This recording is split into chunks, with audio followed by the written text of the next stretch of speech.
Smart homes అదుర్స్ reality రంగంలో సరికొత్త విప్లవం హోమ్ ఆటోమేషన్ గురించి పూర్తి వివరాలకు చదవండి రేపటి సాక్షి దినపత్రిక. కామారెడ్డిలోని ఓ ప్రైవేటు స్కూల్ వద్ద ఉద్రిక్తత చోటు చేసుకుంది. ఓ విద్యార్థిని పట్ల పీఈటీ నాగరాజు అసభ్యకరంగా ప్రవర్తించాడు. విషయం తెలుసుకున్న విద్యార్థిని తల్లిదండ్రులు, విద్యార్థి సంఘాల నాయకులు స్కూల్ వద్ద ఆందోళనకు దిగారు. పాఠశాల అద్దాలను ధ్వంసం చేశారు.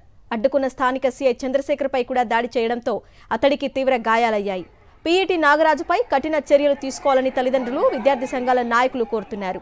అలాగే స్కూల్ గుర్తింపును రద్దు చేయాలని డిమాండ్ చేస్తున్నారు.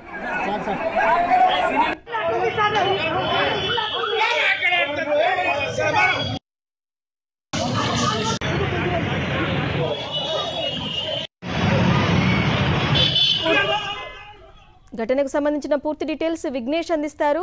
విఘ్నేష్, కామారెడ్డి ప్రైవేట్ స్కూల్లో ఈ ఘటన జరిగింది. చాలా పెద్ద ఎత్తున టెన్షన్ వాతావరణం అయితే కొనసాగుతోంది. అక్కడ పెద్ద ఎత్తున విద్యార్థి సంఘాలు కావచ్చు, కుటుంబ సభ్యులు, బంధువులు, అలాగే రాజకీయ నాయకులు కూడా పెద్ద ఎత్తున అక్కడికి చేరుకొని ఆందోళన నిర్వహిస్తున్నారు. న్యాయం చేయాలని చెప్పి ఆ పీటీ నాగరాజును చర్యలు తీసుకోవాలి, అలాగే స్కూల్ కు సంబంధించి కూడా ఇట్లాంటి చర్యలు పునరావృతం కాకుండా చర్యలు తీసుకోవాలని చెప్పి కూడా అందరూ కూడా డిమాండ్ చేస్తున్న క్రమంలో ఒక్కసారిగా ఆందోళన ఉధృతమైంది.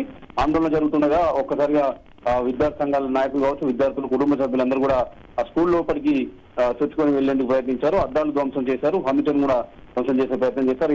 ఈ సందర్భంలోనే పోలీసులకు ఆందోళనకారులకు మధ్య ఘర్షణ వాతావరణం తలెత్తి వారిని ఆందోళనకారులను అడ్డుకునేందుకు పోలీసులు కూడా ప్రయత్నం చేశారు. ఈ సందర్భంలోనే సిఐ కామారెడ్డి సిఐ చంద్రశేఖర్ రెడ్డి, అలాగే ఎస్ఐ రాజరాములకు కూడా తలలకు గాయాలయ్యాయి. ఈ పరిస్థితిని అదుపులోకి తెచ్చేందుకు పోలీసులు కూడా ఒకసారిగా లాఠీ చార్జ్ చేశారు.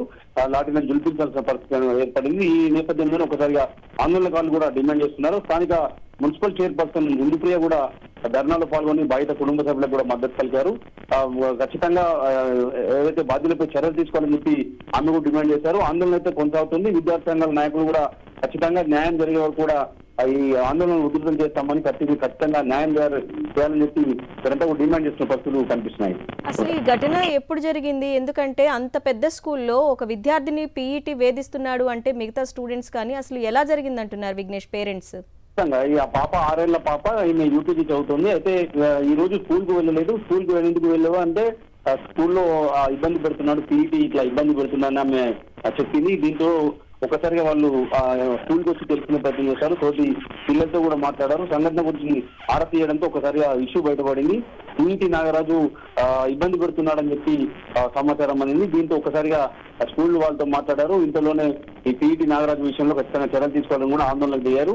ఈ ఆందోళననే ఒకసారి ఉధృతంగా మారిన పరిస్థితి. ఎందుకంటే రాజకీయ నాయకులు కూడా, కాంగ్రెస్ పార్టీ నాయకులు కూడా అక్కడ మద్దతు పలికి ఆందోళన పాల్గొన్నారు. దీంతో పాటు వివిధ విద్యార్థి సంఘాల నాయకులు కూడా ఈ సంఘటనను సీరియస్ గా తీసుకొని పాఠశాల వద్దకు వచ్చి ఆందోళన చేపట్టారు. పాఠశాల మీద దాడి చేసే ప్రయత్నం కూడా చేశారు. ఎందుకంటే చాలా సీరియస్ గా ఇట్లాంటి సంఘటన చాలా చిన్న పాప కాబట్టి ఇట్లాంటి సంఘటనలు మంచిది కాదు, జరగద్దు అని చెప్పి సీరియస్ గా తీసుకొని ఆందోళన చేశారు. Okay Vignesh, thank you.